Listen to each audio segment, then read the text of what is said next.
karena kita sudah sambut Tuhan dengan puji-pujian, saat ini kita mau masuk dalam doa pembuka. Mari sama-sama kita bersatu di dalam doa.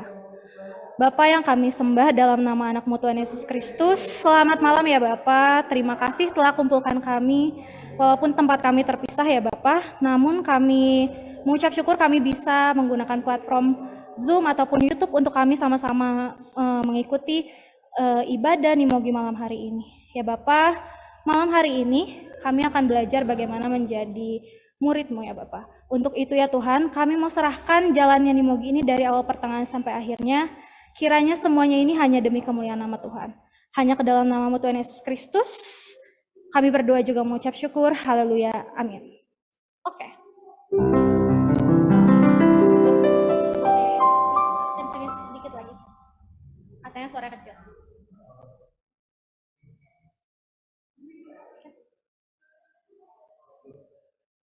Oke. Karena kita sudah doa pembuka, kita juga udah tadi sambut Tuhan lewat pujian yang sukacita. Sebelum kita masuk firman Tuhan, kita mau angkat satu pujian lagi. Pujian ini kita nyanyikan dengan tujuan agar kita lebih fokus lagi. Kita mau datang ke hadirat Tuhan, kita mau bawa hati dan pikiran kita untuk semuanya itu fokus untuk mendengarkan firman Tuhan. Kita mau angkat pujian Bejanamu.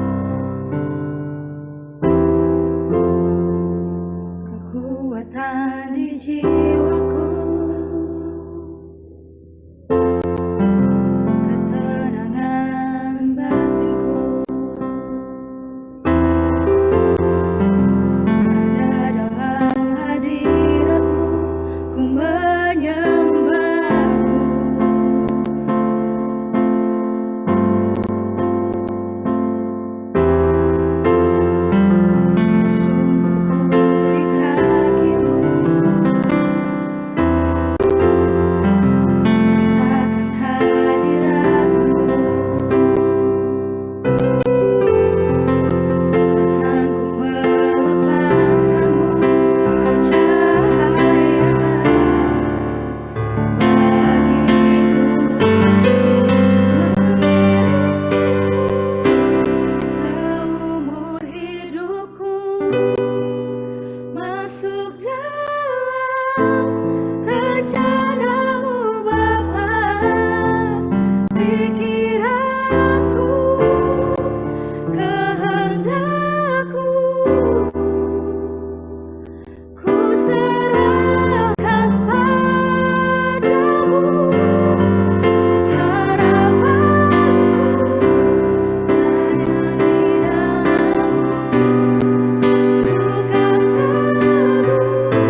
Mari kita berdoa.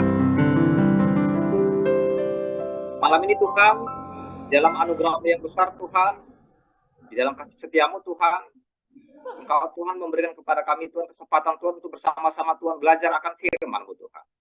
Belajar Tuhan untuk menjadi bagaimana menjadi murid-Mu ya Tuhan.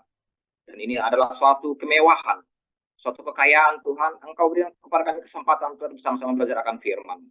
Biarlah Tuhan firman-Mu Tuhan menguatkan dan meneguhkan kami Tuhan. Dan biar firman-Mu Tuhan menjadi pedoman bagi kehidupan kami. Kami Tuhan sama-sama belajar akan firman-Mu. Kami sambut firman-Mu di dalam nama Tuhan Yesus Kristus kami berdoa. Amin. Selamat malam, rekan-rekan sekalian, kawan-kawan sekalian, Bapak Ibu sekalian. Selamat malam semuanya. Malam, Pak. Malam, Pak. Malam, Pak. Selamat Malam, Pak. malam, Pak. Malam, Pak. Malam, Pak. Malam, Pak. Malam. Recording stopped. Saya akan coba share screen.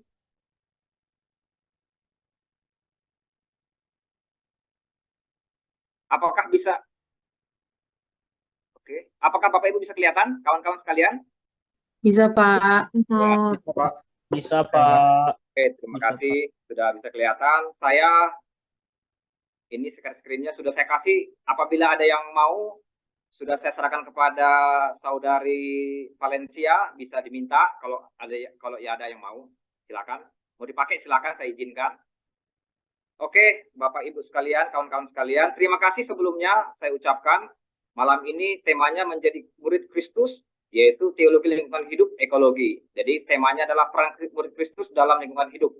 Perkenalkan, nama saya Aaron F. Siombing. Saya dari pelayanan, ngajar di SDT Sapi. Saya berasal dari Gereja Metodis Injili yang ada di Bandung. Saya sangat terhormat diundang oleh Bapak Dr. Saluran Sinaga. Terima kasih banyak Pak Sinaga telah diundang. Katanya saya SDT yang pertama ini yang diundang ke sini. Wah, ini satu kehormatan sangat besar ini. Terima kasih. Bidang saya khususnya di Perjanjian Lama. Pasti bingung. Ini peran murid Kristus, tapi diambilnya dalam teks Kisah Perjanjian Lama. Ini teksnya, itu teksnya Yesaya pasal 1 ayat 18 sampai 20. Jadi bidang saya di sana, dan saya expertnya di kitab Ulangan khususnya. Kitab Ulangan saya expert di situ, dan saya sekarang coba akan lagi belajar khususnya lagi meneliti mengenai Pentateuch.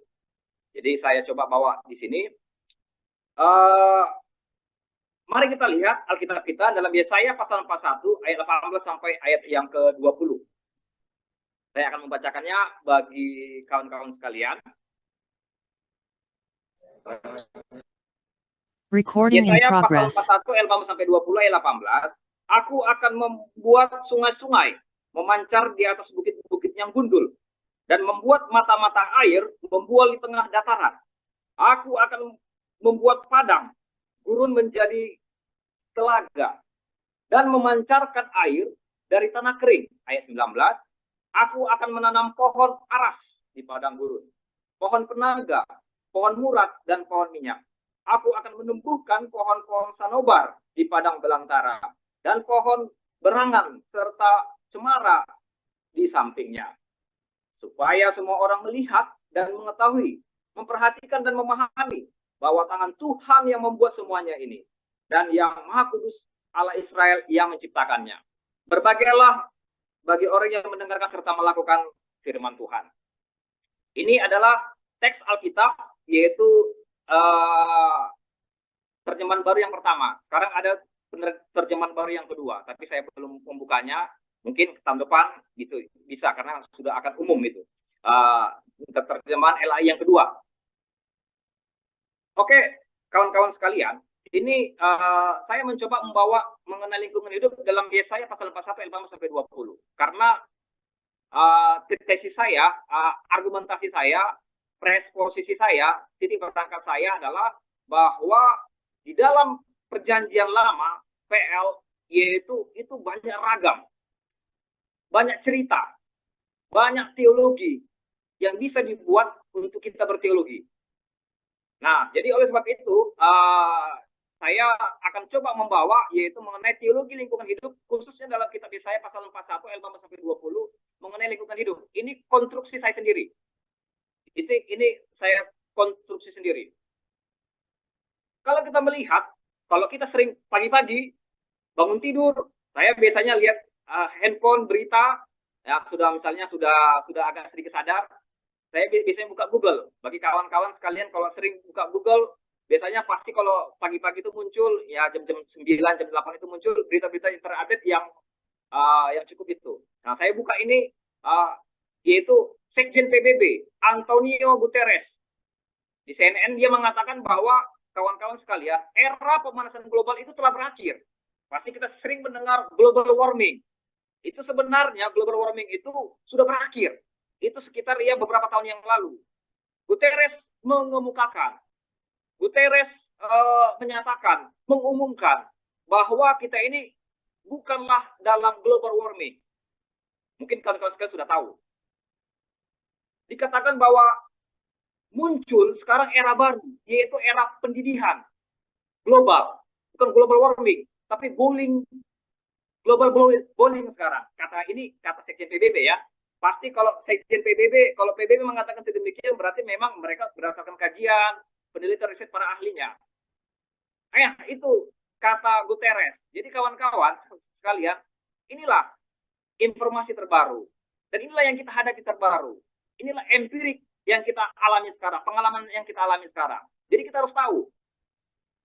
Oleh sebab itu, kalau kita sudah tahu, maka kita akan memikirkan apa yang harus kita lakukan. Dikatakan bahwa perubahan iklim sudah ada di sini sekarang. Kata dia menakutkan.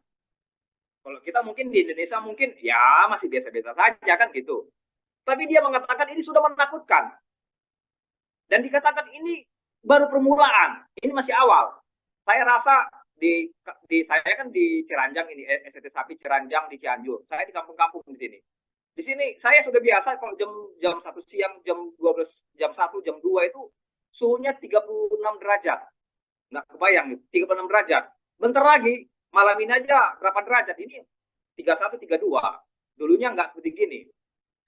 Nggak tahu nanti, nggak kebayang nanti mungkin 2-3 tahun ke depan nanti kayaknya nanti di Ciranjang ini di Cianjur ini mungkin 40-an sudah biasa kali nanti. Itu sekarang ini. Kata dia menakutkan. Apalagi dikatakan sama dia, ini masih bisa diatasi kalau suhu global hingga 1,5 derajat Celcius itu kalau bisa misalnya diatasi bersama, maka ini bisa diminimalkan. Tapi nggak bisa kan diselesaikan, menurut saya nggak akan bisa, tapi diminimalkan. Sekarang suhu sudah naik 1,2. Kalau sudah naik 1,5 derajat Celcius itu sudah bahaya. Masalahnya adalah seperti sudah kalau kita lihat, masalahnya adalah ini nggak bisa hanya dilakukan oleh satu negara atau individu, nggak bisa. Ini adalah kerjasama dari semua negara, kepala-kepala negara, apalagi misalnya negara-negara superpower, Amerika, Tiongkok, negara-negara Asia, misalnya Korea, negara Jepang, pokoknya Eropa, industri. Mau nggak? Masalahnya kata Guterres, nggak ada yang mau. Kenapa? Masalah kepentingan ekonomi, kapital, kepentingan negara kan. Untungnya saya lihat kemarin di berita presiden kita, pemerintah kita Jokowi di pertemuan G20 mengatakan dia ketemu dengan presidennya Amerika, dia mengatakan ini loh bahaya, mungkin bukan global warming, bowling warming ini dia sudah mengatakan ke Presiden Jokowi sampai menagih, mana janji kalian kepada negara Indonesia untuk mengatasi si global warming ini, bowling warming ini. Untuk masuk pemerintah kita masih sadar sedikit. Masih sadar lah, ya, saya cukup gembira. Semoga pemerintah kita untuk tahun depan yang baru mencoba membuat kebijakan bagaimana caranya agar ini bisa diatasi. Jadi saya kira nggak bisa diselesaikan, tapi diminimalkan.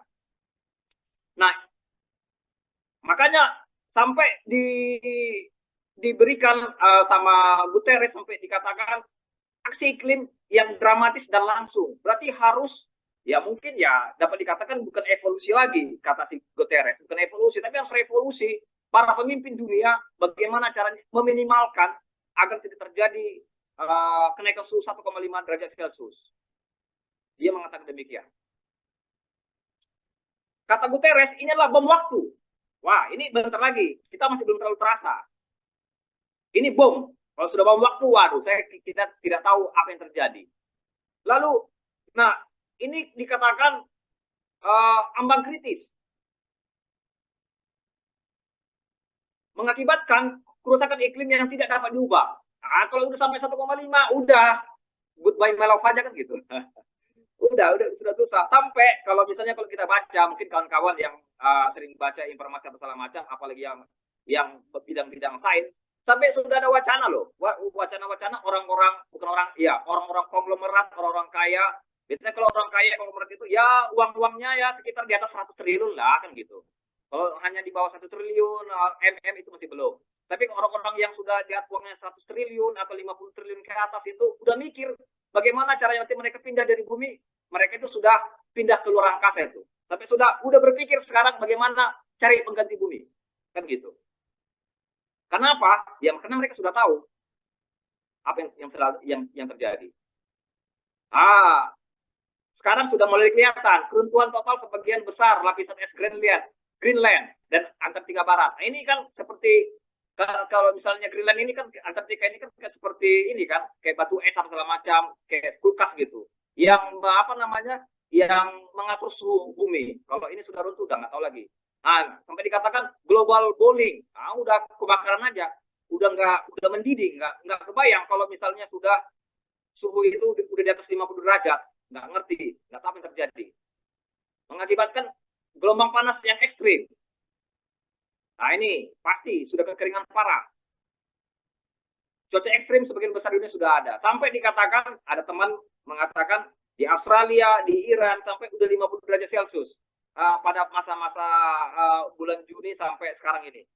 Tapi orang ya ketemu air pancur sudah jebur, saking panasnya.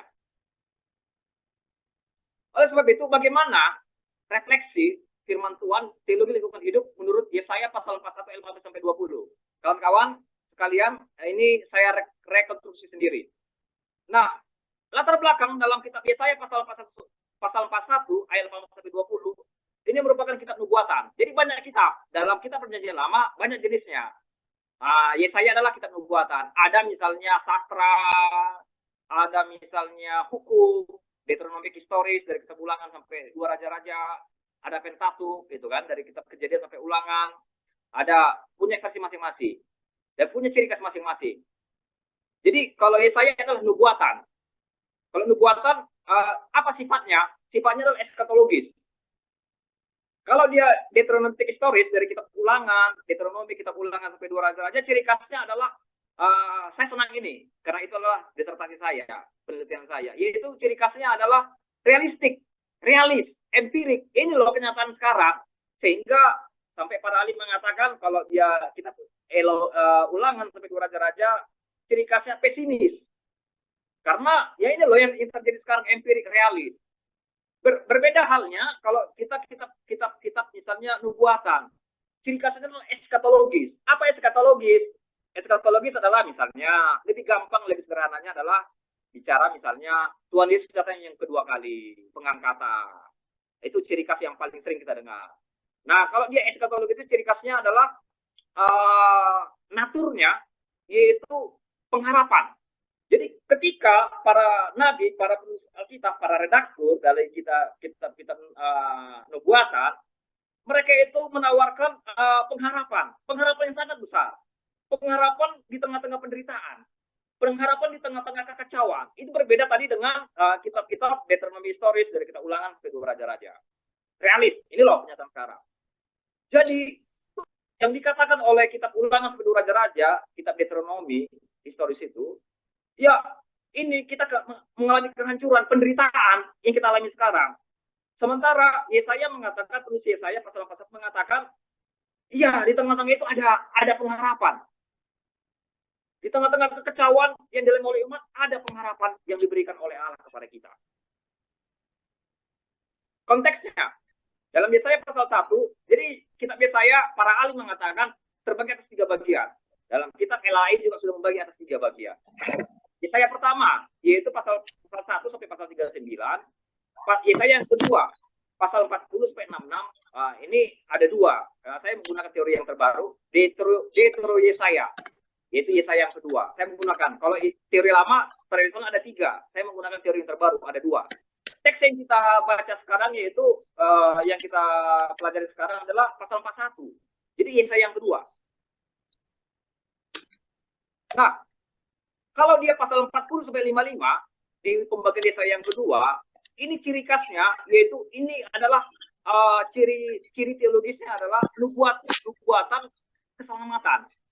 Ada pengharapan. Dalam pengharapan itu ada unsur keselamatan dalamnya. Tuhan menawarkan keselamatan. Allah menawarkan keselamatan. Keselamatan tanpa syarat, itulah anugerah tadi. Pasal 56 sampai 66, ini peringatan-peringatan, tuduhan-tuduhan mulai muncul pasal 56. Kenapa muncul peringatan-peringatan? Ini hukuman, peringatan. Kalau manusia, umat Allah, atau manusia, umat Allah, negara-negara sekitar, ya bangsa-bangsa besar, kalau tidak melakukan hukum Allah, kalau tidak melakukan firman Tuhan, terjadilah salah satunya, bukan global warming lagi, boiling warming, kehancuran. Nah, itu pasal 56 sampai 66, itu saya refleksikan. Lalu pasal 60 sampai 62 ini dasar teologisnya, proklamasi keselamatan bagi Sion. Sion itu ya dilambangkan umat Allah. Ini konteks dari Yesaya pasal yang kedua, Yesaya kedua, sorry. Lalu penulisan, penanggalannya yaitu Deutero Yesaya ini tulis sebelum Kores mengambil Yerusalem tanpa perlawanan pada tahun 539 sebelum Masehi. Kenapa ini penting? Karena kalau bicara tahun 539 sebelum Masehi, ini berkaitan dengan penulisan.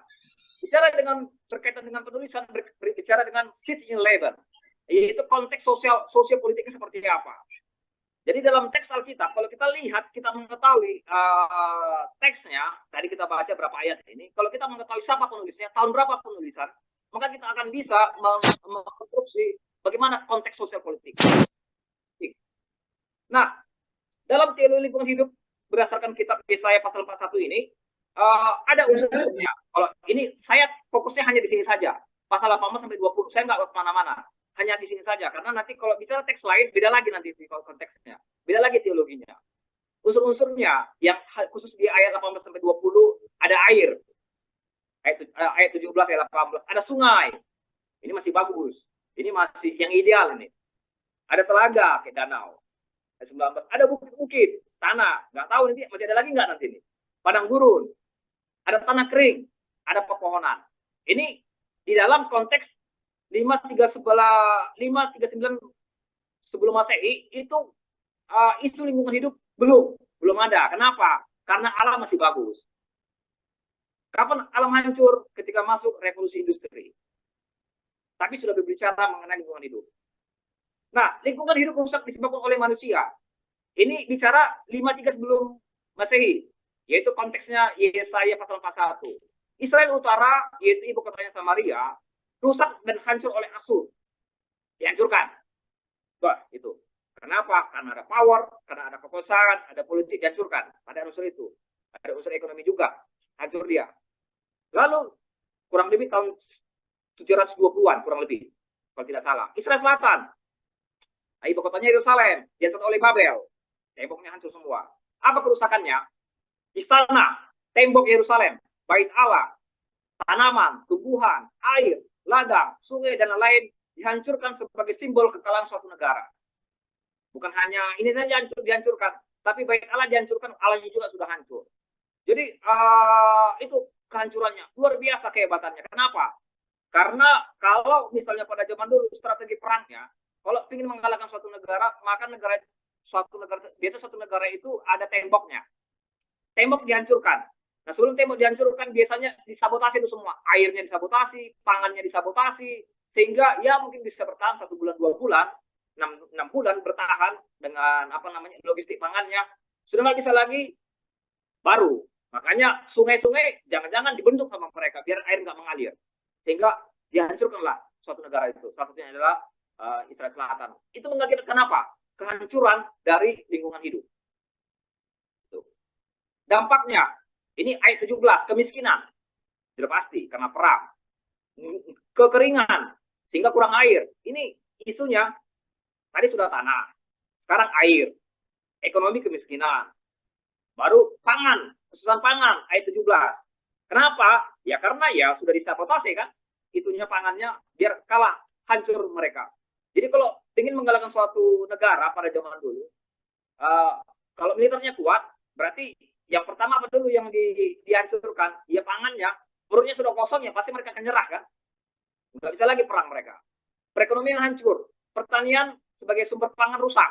Nah itu biasanya pertaniannya dirusakkan. Misalnya tanam gandum, anggur, dibakar semuanya, dihancurin semuanya, biar negara tersebut habis, nggak bisa lagi perang.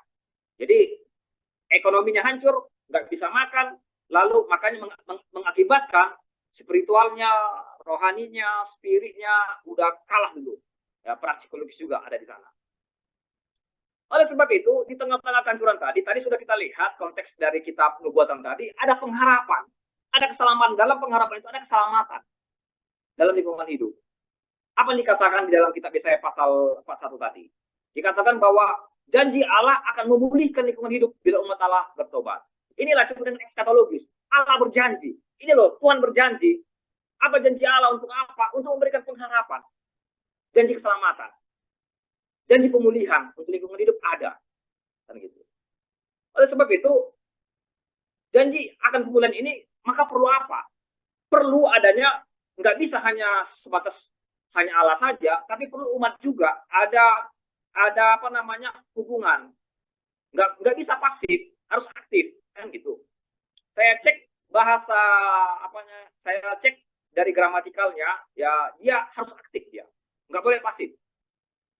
Dari pendekatan sastranya, partisipasi umat dalam pemulihan lingkungan hidup harus. Kita harus aktif, tidak boleh hanya berdoa dengan iman saja, tidak. Aktif di situ dia. Karena ketika Allah sudah mengatakan, ini loh Tuhan sudah menjanjikan, maka kita harus apa? Aktif, berperan serta untuk mewujudkan tadi. Kan gitu. Itu ciri khasnya. Kalau enggak ya nggak bisa. Emangnya kita apa namanya, robot kan? Bukan. Baru perlu apa? Kerjasama komunitas sebagai umat Allah dalam pemulihan lingkungan hidup. Dan inilah tadi yang sudah saya katakan tadi di awal di pendoa luar. Guterres mengatakan, hai para pemimpin negara dunia, superpower, negara-negara maju, mari kita bersama-sama lingkungan hidup. Kita coba, kita perlu revolusi bagaimana menyelesaikan ini. Tapi kan responnya agak berkurang. Meskipun juga ada sebagian negara yang mencoba itu. Nah, sekarang kita juga sebagai komunitas umat Allah, kita sudah tahu ini sekarang. Nah, perlu adanya kerjasama komunitas.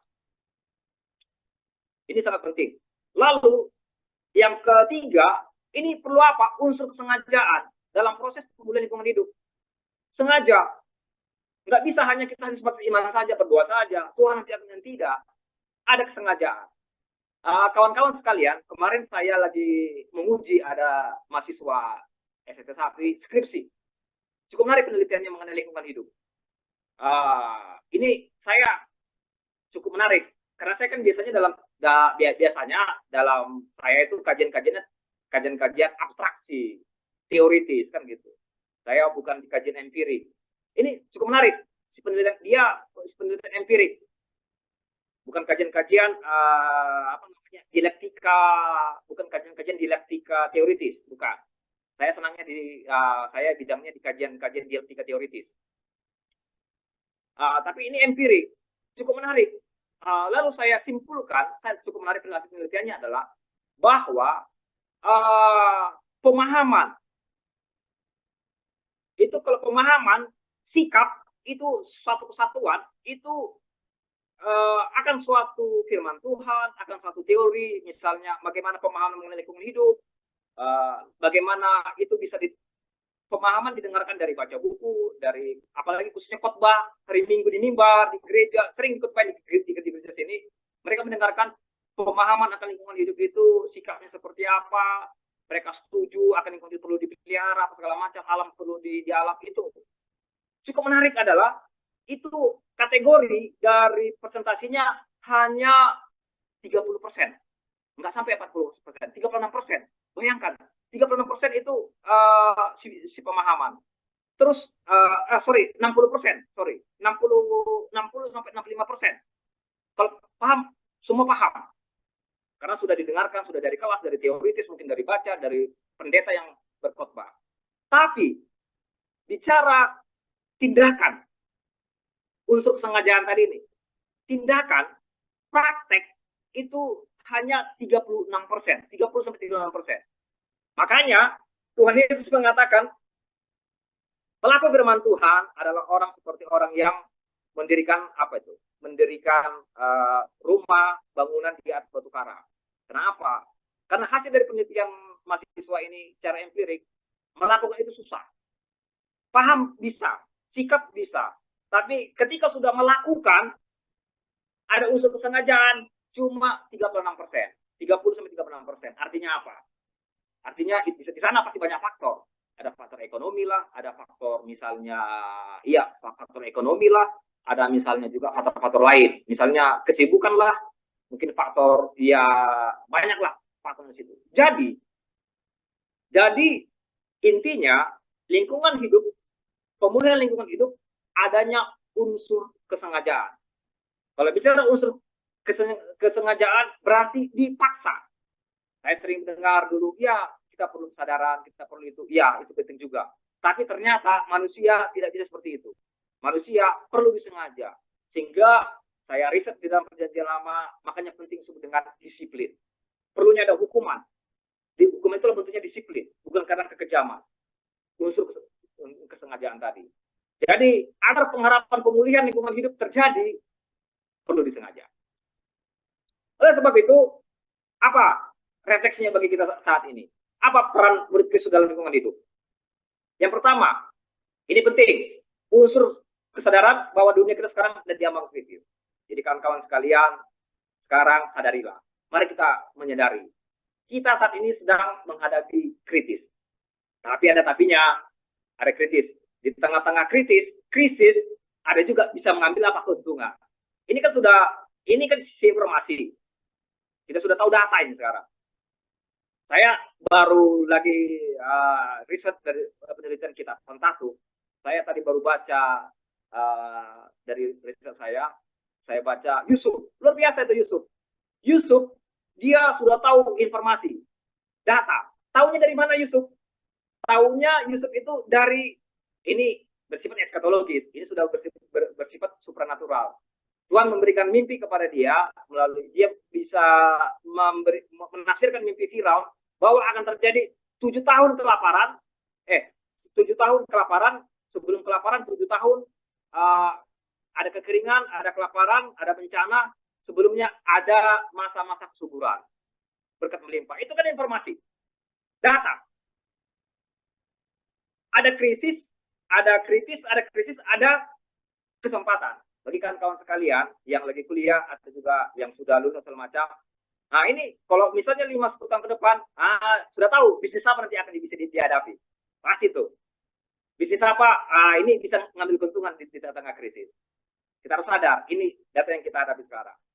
Makanya ya keuntungannya apa? Ya pasti bisnisnya bisa bisnis pangan, bisa bisnis air, dan segala macam. Pokoknya kita sadar, kritis sekarang. Yang kedua, setelah kita sadar, lalu kita mari masuk ke dalam hati. Mari kita mencintai lingkungan hidup kita. Khususnya nanti untuk anak cucu kita juga nanti. Nggak tahu juga, sekarang juga pasti akan kita hadapi di tahun ke depan. Yang ketiga, mari kita menjaga lingkungan hidup. Sadar, hati, mencintai. Baru yang ketiga, ada action, menjaga lingkungan hidup kita. Ini keempat, menggunakan action kita gak usah terlalu muluk-muluk, yang simpel-simpel saja. Menggunakan energi yang secukupnya, kan gitu.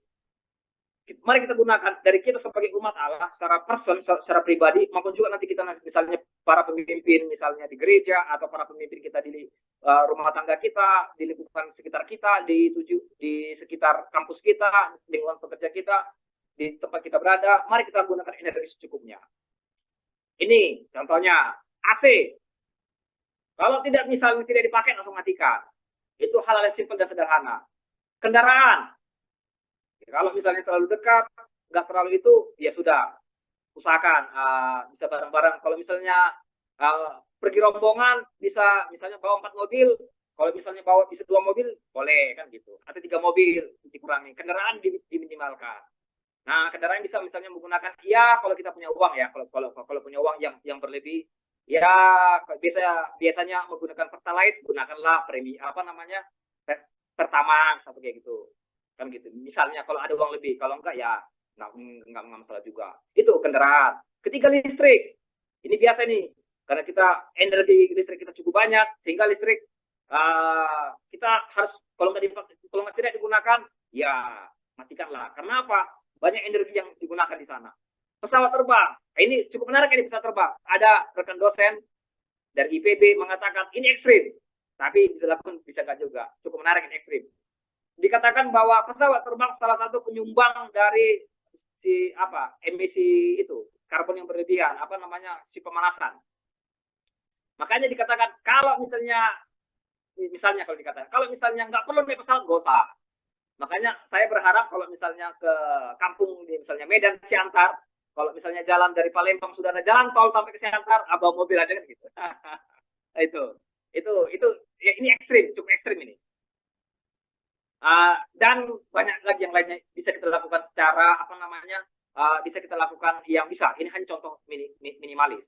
Menanam pohon, ini salah satu bagian, dan saya kira masih banyak lagi yang bisa kita lakukan.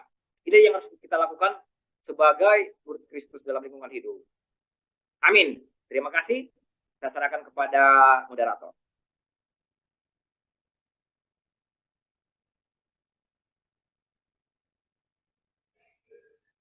Tes. Oke, terima kasih Pak Aaron untuk firman Tuhannya. Puji Tuhan sangat memberkati ya.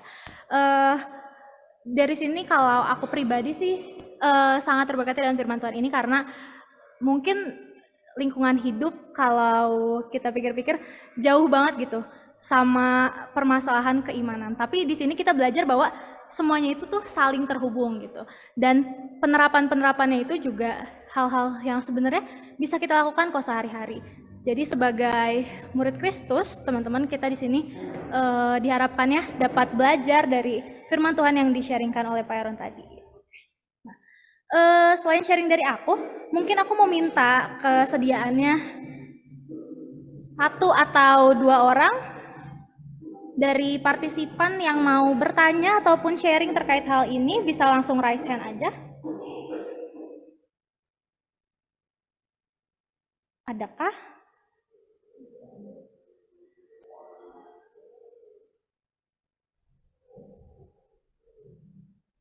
Ayo teman-teman, terkait lingkungan hidup nih, siapa tahu ada yang mau ditanyakan. Masih kepo tentang apa yang tadi dijelaskan oleh Pak Aaron sebelumnya.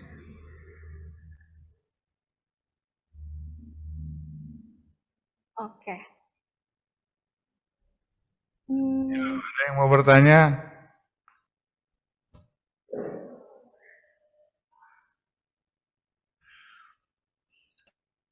Izin bertanya, Kak. Silakan.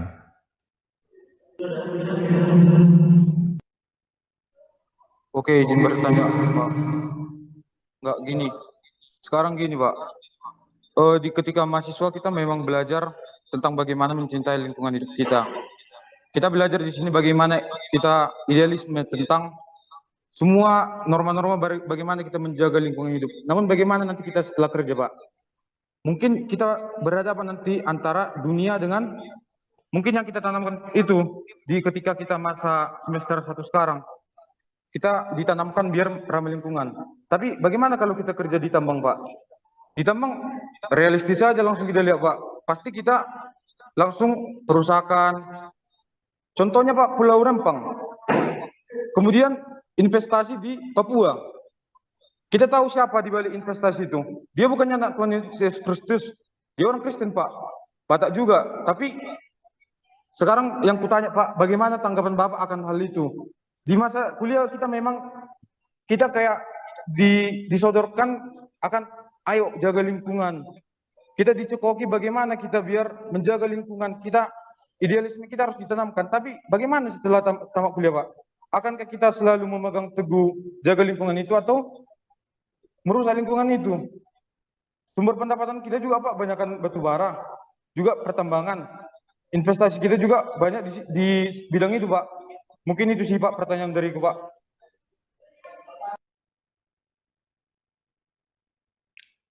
Ya, silakan Pak Aron, kalau bisa. Monggo. Halo, suara saya bisa kedengaran kah? Kedengaran. Ya, soalnya ini agak susah. Iya, ini memang seperti gua si Malakama. Memang ya itu tadi, makanya kan sudah dibilang tadi kan memang kalau secara idealis memang sangat kalau idealisnya seperti gini, di empirik seperti gini. Karena kan di tengah-tengah idealis ada di empirik, lalu di tengah-tengah itu kan ada gap kan, gapnya ada kebijakan pemerintah, ada ekonomi, ada ekonomi, ada banyak hal yang lagi, ada investasi. Kalau bicara investasi kan sudah bicara kerjasama antar negara, segala macam. Dan memang ya dilema juga memang. Tapi oleh sebab itu, makanya kawan-kawan sekalian, yang misalnya harapan saya adalah apalagi kan Unpad ini, Unpad dari misalnya sekian dari ada yang 200-300 orang di sini yang hadir apa yang Kristen, ya dari antara ada 300, 400, 500 orang itu kalau bisa ya masuk di dalam dunia masuk dalam sebagai pejabat dalam dunia pemerintahan, apalagi untuk 10 tahun ke depan. Kalau menurut saya ya harus bagaimana kebijakan-kebijakan nanti misalnya nanti jadi ada anggota dewan atau ada jadi bupati, pasti ada jadi gubernur atau mungkin jadi para pejabat. Kalau sudah tahu seperti ini bagaimana menerapkan firman Tuhan, maka buatlah nanti, usahakanlah buat kebijakan-kebijakan bagaimana agar bisa menjaga lingkungan hidup. Kalau untuk menghentikan seperti Bapak bilang tadi susah memang. Karena kan sudah bicara kebijakan atau segala macam seperti tadi, seperti sebuah simalakama. Tapi apa? Kalau saya sih melihatnya kita bisa minimaliskan. Makanya diusahakan nanti di sini agar bisa menjadi anggota dewan, bisa jadi anggota dewan kan, bisa anggota dewan, bisa jadi pejabat publik, bisa jadi bupati, ya kaya dulu kan, kaya dulu, punya kapital, punya banyak uang dari bisnis, bisa jadi anggota dewan, bisa punya kapital, perjuangkanlah di sana kan gitu. Jadi menjadi apa? Menjadi agen-agen berubah dari murid Kristus untuk bisa masuk ke sana. Saran saya sih demikian. Jadi masuklah ke menjadi pejabat publik, bagaimana nggak bisa menuntaskan, tapi meminimalkan. Makanya di sana perlu apa? Ya di sana perlu ada kebijakan, perlu ada misalnya musyawarah, ada mufakat, ada lobby-lobby politik. Nah ini udah campur baur semua ini. Demikian Pak. Oke, ada sedikit tambahan ya. Aku 3 bulan lalu ke Morowali. Di sana ada tambang nikel ya batu baterai lah ya, perusahaan IPIM. Sebenarnya kalau kita jujur ya, peraturan yang dibuat bagi setiap penambang, ketika dia menambang 1 hektar, dia harus memperbaiki lahan tandus 2 hektar. Kalau dia tidak bisa melakukan itu di tempat lain, memperbaiki lahan 2 hektar, 2 kali lipat lahan itu izinnya tidak diperpanjang. Sama dengan juga batu bara di Kalimantan, ada dulu namanya dana reboisasi. Dana reboisasi ini, ketika lahan itu dikasih izin 1 hektar menggali batu bara, dia harus memperbaiki lahan 2 hektar reboisasi. Nah, kalau kita lihat datanya, katanya kalau nggak salah ada 20 miliar pohon yang udah ditanam oleh panitia reboisasi zaman Soeharto dan SBY. Kalau hitung 3 kali 2 meter itu nanam pohon sengon atau pohon meranti, bumi ini udah ketutup. Hanya nggak tahu ditanam atau tidak. Kalau 2 miliar pohon itu ditanam dengan 2 kali 3 meter, itu Indonesia ini udah ketutup hijau semua. Nah, intinya adalah KKN korupsi. Ada memang dana reboisasi yang ditagih pada setiap penambang untuk mengganti lahan yang rusak. Ada juga di Morowali sana dikatakan untuk menggantikan lahan, izin lahan itu harus diberikan penggantian yang lebih baik 2 kali lipat. Di sini memang intinya itu ya saya tambahkan ya sedikit dari statement Pak Aron ini, ya kejujuran KKN itulah yang merusak bangsa ini. Ada sebenarnya kompensasinya, Freeport juga begitu. Kita tahu berapa triliun, untuk PAD-nya aja 2 triliun kalau nggak salah per tahun. Hanya kemana? Masih telanjang, salang-salang orang Papua itu. Nah inilah, jadi saya harap ya Unpad ini saudara-saudara, adik-adik, kawan-kawan dari sini, memang kebenaran itu harus jujur walaupun Anda melawan arus, hanya ikan yang matinya yang ikut arus. Itu aja mungkin sedikit saya tambahkan. Ya, jadi teologi kita ini ya harus teologi makhluk hidup. Ya, bukan teologi ikan mati ya. Kita harus memang kalau memang harus menentang yang tidak benar, ya lakukan walaupun Anda harus melawan arus. Tapi harus yang benar ya, bukan yang salah sama-sama. Saya kira itu aja pembekalannya mungkin sedikit saya tambahkan dari Pak Aron ya, di tengah-tengah konflik kepentingan politik, idealis, kebijakan, kita harus jujur bahwa kejujuran dan kebenaran itu adalah sisi yang harus kita pertahankan dimanapun kaum profesional nanti berada. Itu aja sedikit ya, Mangga. Ada lagi yang lain atau langsung? Terima kasih Pak. Kalau Ya. bisa makanya Bapak yang kerja di tambang, ya perjuangkanlah. Tadi sudah tadi kan kerja di tambang, kerja di situ. Kalau misalnya ada dana pemerintah seperti Pak Senaga tadi bilang untuk revitalisasi, ya itu dilakukan kan gitu Pak. Terima kasih. Ya. Oke. Baik, terima kasih jawabannya Bapak Aaron dan juga Pak Saulan yang sudah menambahkan. Mungkin dari Diki sudah terjawab juga ya. Karena sesi sharingnya sudah cukup, kita akan masuk ke dalam doa syafaat. Untuk doa syafaat ini akan dilayani oleh Ayub. Untuk itu kepada Ayub, waktu dan layar dipersilakan.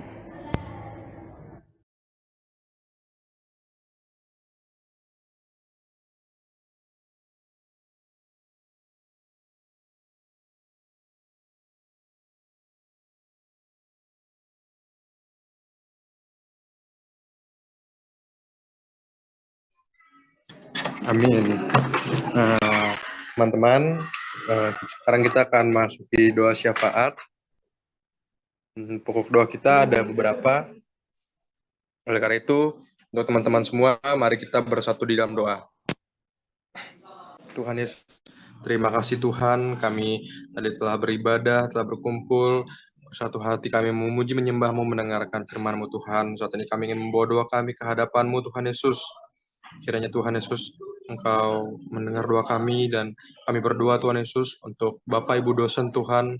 Kami berdoa untuk para dosen yang telah mengajari kami, yang telah memberikan dedikasi mereka kepada kami Tuhan, memberikan kami ilmu. Berkati mereka Tuhan, baik pekerjaan mereka, baik dalam mereka mengajar kami, biarlah mereka mempunyai hikmat yang daripada-Mu Tuhan. Berkati para dan berkati juga Tuhan keluarga Bapak dan Ibu dosen Tuhan Yesus, berkati keluarga mereka Tuhan, biarlah keluarga mereka menjadi keluarga ilahi di dalam Engkau, dan berkati juga kesehatan para Bapak Ibu dosen Tuhan Yesus. Kiranya jika ada saat ini yang sedang sakit, Engkau sembuhkan, yang sedang lemah Engkau kuatkan ya Tuhan. Kami juga berdoa untuk kakak, abang, dan alumni Tuhan Yesus, baik yang saat ini sudah lulus, dan kami berdoa untuk mereka, kiranya jika ada yang sudah bekerja, Engkau berkati pekerjaan mereka Tuhan, biarlah di dalam pekerjaannya mereka menjadi terang dan garam, mereka memuliakan, mereka di sana mempermuliakan nama-Mu Tuhan, mereka di sana melayani Engkau, mereka melakukan pekerjaan mereka di dalam Engkau, dan tutup bungkus mereka Tuhan Yesus. Dan kami juga berdoa untuk kakak abang alumni yang saat ini mungkin belum mendapat pekerjaan, kiranya Engkau berkati mereka Tuhan, biarlah Tuhan Yesus mereka mendapatkan pekerjaan yang daripada-Mu Tuhan, biarlah lewat pekerjaan mereka bisa mempermuliakan nama-Mu Tuhan. Dan kami berdoa juga Tuhan untuk pelayanan eksternal di Unpad Tuhan, buat lembaga-lembaga pelayanan Tuhan Yesus. Kami berdoa kiranya Engkau memberkati lembaga-lembaga pelayanan Tuhan Yesus, dan biarlah lewat lembaga pelayanan itu juga Tuhan banyak jujur dimenangkan, dan mereka bisa memuliakan nama-Mu Tuhan. Kami juga berdoa Tuhan Yesus buat mahasiswa Unpad yang saat ini sedang berada di tingkat akhir, kiranya Engkau berkati mereka Tuhan dalam menyelesaikan tanggung jawab mereka, yaitu mungkin membuat skripsi ataupun mungkin ada hal lainnya, menyelesaikan mata kuliah atau apapun. Tuhan, kiranya Engkau berkati para mahasiswa tingkat akhir Tuhan. Biarlah Tuhan Yesus mereka sekali lagi menyelesaikan tanggung jawab mereka. Mereka tidak melupakan tanggung jawab mereka. Jika saat yang mereka sedang malas, kiranya Engkau berikan mereka dorongan Tuhan supaya mereka tidak malas. Jika saat yang tidak ada yang semangat, Engkau berikan mereka semangat yang baru Tuhan. Engkau berikan mereka roh yang baru, segarkan mereka kembali Tuhan untuk melakukan tugas dan tanggung jawab mereka, dan mereka bisa membanggakan orang tua mereka, dan juga lebih dari itu mereka bisa mempermuliakan nama-Mu Tuhan. Kami juga berdoa Tuhan untuk kelancaran studi atau pendidikan para pengurus PMKU, PMKF, dan para mahasiswa Kristen di Unpad Tuhan Yesus. Kami berdoa Tuhan biarlah tugas kami Tuhan, kami sebagai mahasiswa bisa menjalankannya, kami lancar Tuhan, kami mengikuti kuliah kami dengan baik, yaitu kami mendengarkan setiap kuliah, kami mengikutinya, dan kami mendapatkan nilai yang bagus, dan biarlah lewat itu Tuhan, lewat studi kami juga Tuhan, kami sekali lagi bisa mempermuliakan nama-Mu Tuhan, karena untuk itulah kami ada Tuhan. Dan kami berdoa juga Tuhan Yesus untuk persiapan mentoring para mahasiswa baru Tuhan, dan juga KPS yang nanti akan dilaksanakan, kiranya Engkau sertai Tuhan. Biarlah mentoring yang dilakukan untuk mahasiswa baru Tuhan Yesus, biarlah bisa membentuk Tuhan prajurit-prajurit-Mu yang perkasa, menjadi bisa membentuk Tuhan Yesus anak-anak-Mu yang takut akan Engkau Tuhan.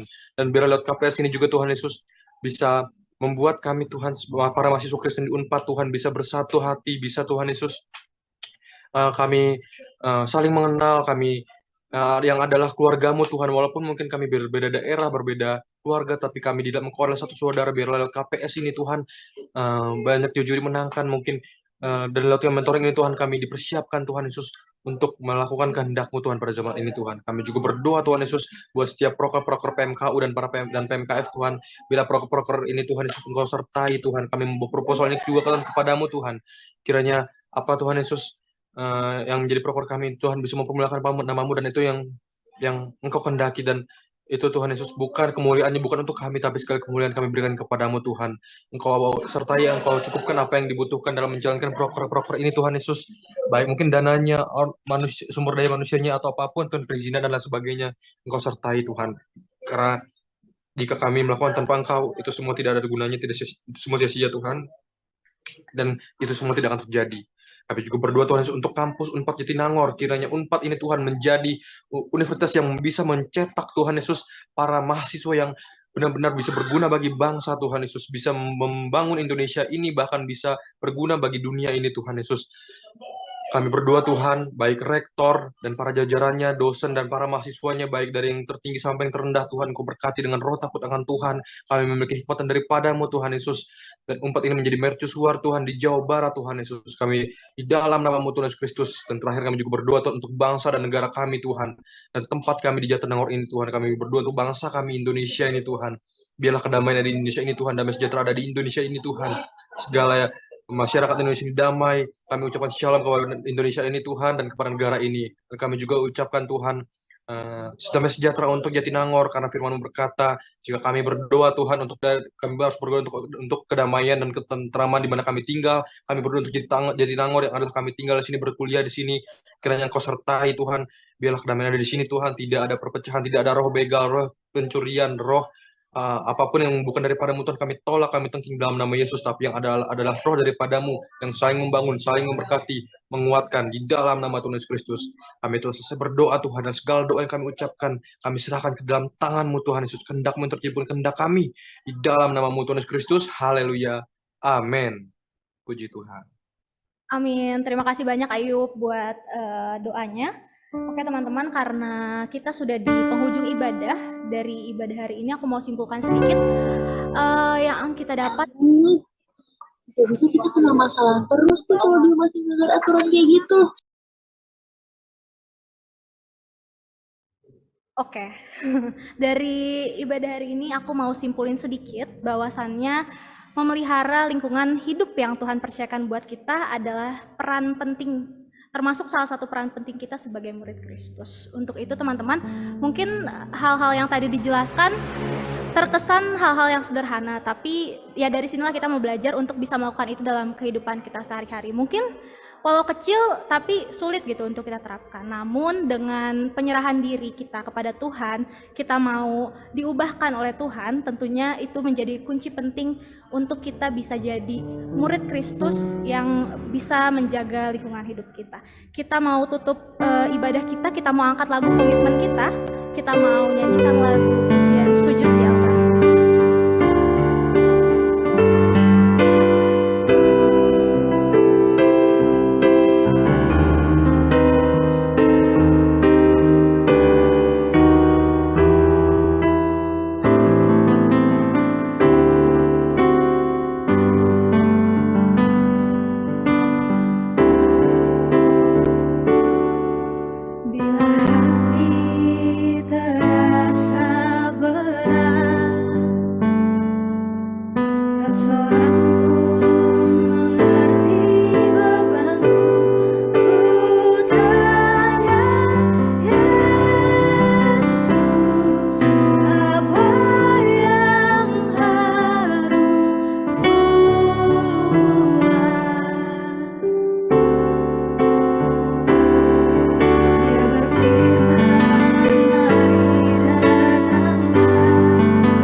menutup kita di dalam doa sebagai doa penutup. Aku minta dengan kasih kepada Pak Aaron untuk menutup kita di dalam doa.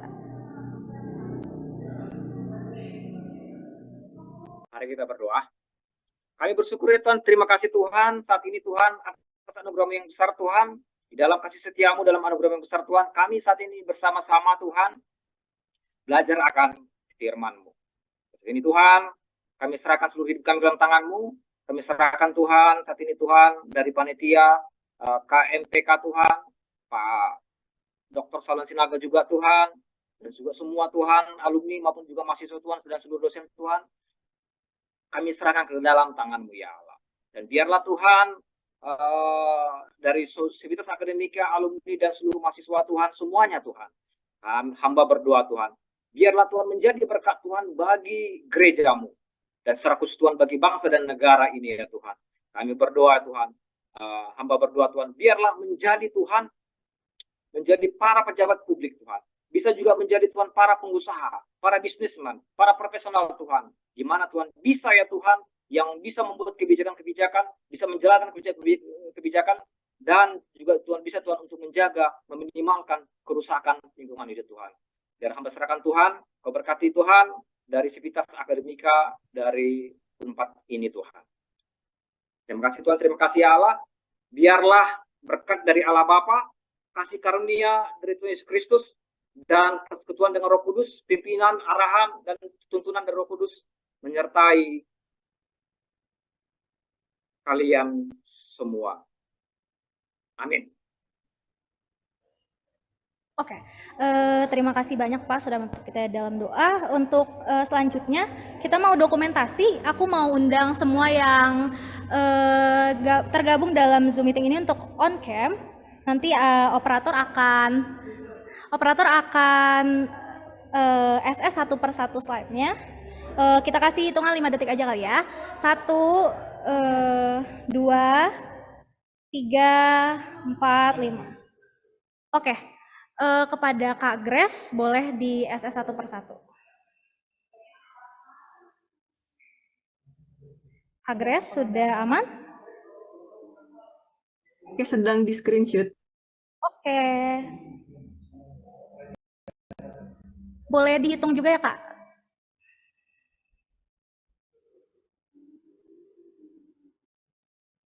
Aku ambil alih ya, kita mulai dari slide pertama dulu. 1, 2, 3. Teman-teman senyum aja karena ini ada 12 slide. Masuk ke slide 2, 1, 2, 3. Lanjut slide ketiga. 1, 2, 3.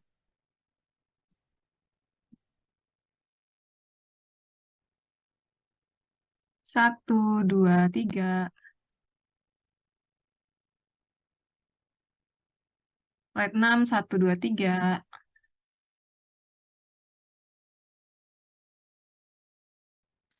Slide 7, 1, 2, 3. Masuk ke slide 8.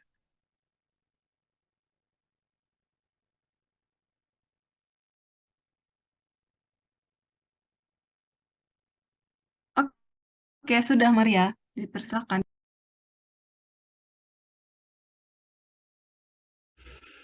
Oke, terima kasih banyak Kak Grace. Tapi sebelum ditutup, aku mau minta kesediaan waktu sebentar karena di sini ada panitia KPS juga yang mungkin kebetulan bersama-sama dengan kami mau memberikan sedikit pengumuman kepada panitia KPS. Mungkin boleh ke sini teman-teman.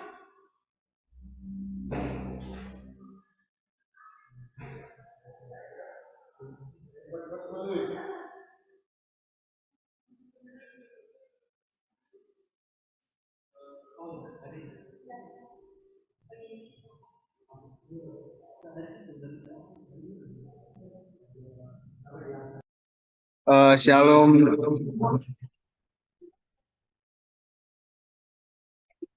Shalom teman-teman semua, mohon izin Bapak dan terima kasih kepada KMPK yang telah mempersilahkan saya untuk men-sounding beberapa hal tentang KPS. Sebenarnya di sini saya untuk mengingatkan kembali kepada teman-teman bahwa KPS kita akan diadakan tanggal 30 September 2023 tepatnya hari Sabtu di jam 1 sampai di jam 6 sore. Dan mungkin sebelum-sebelumnya udah pernah disonding, tapi kami ingin mensonding kembali kepada teman-teman, karena mohon izin nih Bapak, karena beberapa kali ketemu sama teman-teman angkatan 2023, ternyata masih belum tahu gitu Pak, apa itu KPS dan kapan dilaksanain gitu Bapak. Jadi disonding kembali kepada teman-teman, karena ini merupakan wajib kepada teman-teman nanti sebagai pengganti perkuliahan agama di pertemuan kelima gitu. Mungkin cukup sekian aku sampaikan teman-teman. Untuk info yang lebih lanjut boleh dicek Instagram KPS Unpad dan tetap semangat teman-teman mengikuti KPS nanti. Shalom dan terima kasih. Oke, mungkin sekian pengumuman dari KPS. Dengan adanya pengumuman tersebut juga sekaligus dengan menutup ibadah kita pada malam hari ini, kami dari KMP Faperta sebelumnya mengucapkan terima kasih juga kepada Pak Aaron sebagai pelayan firman, dan kami juga mengucapkan terima kasih kepada setiap pihak yang terlibat telah memberikan kami kesempatan untuk melayani, dan Pak Saulan juga terkhususnya, dan kami mohon maaf kalau misalnya masih ada kekurangan dari apa yang kami sampaikan pada hari ini. Untuk itu kami dari KMPK pamit undur diri, sampai bertemu di Mimogi selanjutnya. Tuhan Yesus memberkati. Untuk selanjutnya akan diserahkan kepada Pak Saulan. Ya, terima kasih adik-adik ya, jaga kesehatan. Anda perkuliahan sudah mulai sibuk ya, santai saja, jangan terlampau stres. Yang kedua adalah rajin ya, di sini sebenarnya kita untuk bersekutu Senin Jumat, kuliah juga ikutin ya. KPS itu pesta kita, nanti kemungkinan kita di aula sekitar 800 orang ya. Maba 600, mentor 125, dan LP mungkin sekitar 50 lah ya. Dan ini panitia tadi udah mengundang kita, dan ini bagian daripada hajat kita tahunan. Adik-adik harus datang, bukan Zoom ya, kita di Glor ya. Kira-kira ya hampir sampai dengan, ya mudah-mudahan semua datang, ada 1000 orang lah ya. Kita akan happy-happy di situ, kenal satu sama lain. Inilah fakultas atau perbedaan fakultas, kenal sama mentornya, ini merupakan suatu kebahagiaan kita kumpul bersama. Dari saya cukup sekian, kita jumpa Jumat depan dan hari Senin yang bisa, silahkan dengan tema yang menarik buat kita untuk membekali kita ke depan. Itu aja dari saya, Tuhan memberkati. Terima kasih. Yo, terima kasih Bang Aaron ya. Yuk. Terima kasih Bapak. Yang mau Terima kasih Pak. Terima kasih Pak. Terima kasih Pak. Terima kasih Pak. Terima kasih.